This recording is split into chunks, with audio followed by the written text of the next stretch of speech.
যে প্রতিষ্ঠান কিংবা সংগঠন কিংবা সংস্থা কিংবা আন্দোলন, জামাত এবং সংগ্রাম, বড় বড় এজেন্ডা, ইসলামের এই করে দিব, ইসলামের ওই করে দিব, হুমক ধমক ইত্যাদি ইত্যাদি, এবং সেখানে একতার নামে তৌহিদকে গোপন রাখা হয়েছে, আকীদার বিষয়গুলিকে গোপন রাখা হয়েছে।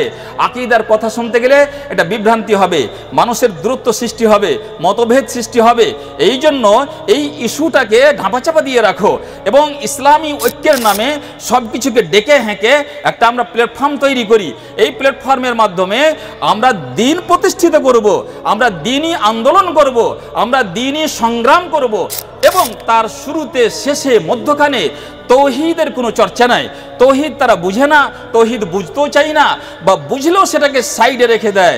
যেরকম আজকের কিছু জামাত এবং সংগঠনের মানে এটা একটা ধরাবাঁধার নিয়ম হয়ে গেছে, আমার তৌহিদ যাচ্ছে যাক, আমার একতার প্রয়োজন। বন্ধুগণ, তৌহিদ ছাড়া কি কেউ জান্নাতে যেতে পারবে? আমার আগের আলোচনায় আছে, তৌহিদ ছাড়া কেউ জান্নাতে যেতে পারবে?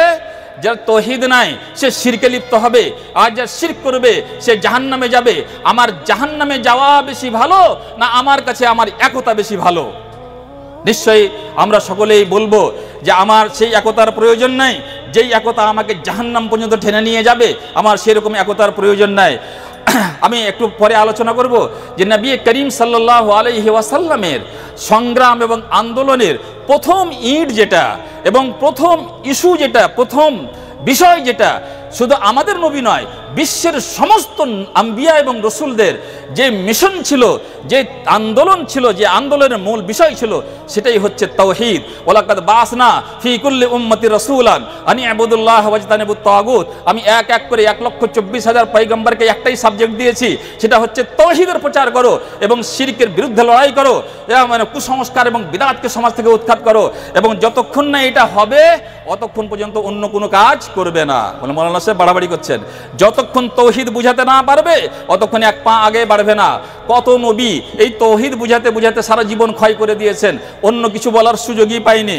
কত নবী এই কথা বলতে গিয়ে তাকে প্রাণ হারাতে হয়েছে, কত নবীর সাথে একজন দুজন মানে যোগ দিয়েছেন, কত নবীর সাথে মানে কেউ কোনো একজনও যোগ দেয়নি, এরকমও হয়েছে। তারা কিন্তু ব্যর্থ নয়, আল্লাহ তাআলা সাবজেক্ট দিয়েছিলেন, কাজ দিয়েছিলেন, সেই কাজের তারা আপ্রাণ চেষ্টা করে তারা নিজের মিশনে সফল থেকে বিদায় হয়ে গেছেন। যারা গ্রহণ করেনি তারা কপাল পোড়া, তাদের কপাল খারাপ, তারা নিজের সেই দুর্ভাগ্যের পরিণতি তারা ভোগ করবেন। তাহলে আরেকটা হাদিসের মধ্যে এটা স্পষ্ট যে আমার সময়ও শেষ, আর আমার উচিত হবে না বেশিক্ষণ এখানে থাকা।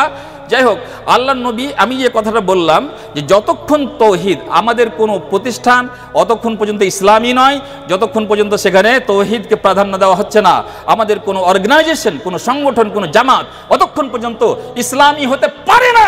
আল্লাহর কসম, ইসলামী হতে পারে না যতক্ষণ তার প্রত্যেক মিটিংয়ে, প্রত্যেক এজেন্ডায়, প্রত্যেক কর্মসূচিতে প্রধান বিষয় হিসেবে তৌহিদকে তুলে না ধরা হবে, সেটা কখনো ইসলামী হতে পারে না।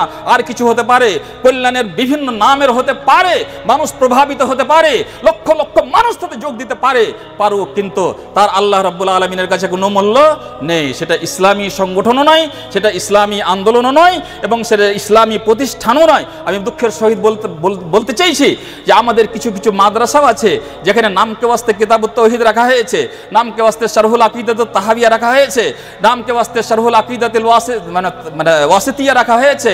বন্ধুগণ, গতি বাস্তব কথা, কিন্তু কোনো বইয়ের 14 পাতা, কোনো বইয়ের 24 পাতা, কোনো বই অর্ধেক, আর কোনো বই অর্ধেক নয়, তারপরে যোগ্য অযোগ্য টিচারকে দিয়ে খানাপুরি করে বছর শেষ করে দেওয়া হয়। এটা বাস্তব হচ্ছে যে যেই তৌহিদের নামে মাদ্রাসাগুলি খোলা হয়েছে তার 80-90% ছাত্ররা তৌহিদ বুঝে না। বড় পরিতাপের বিষয়।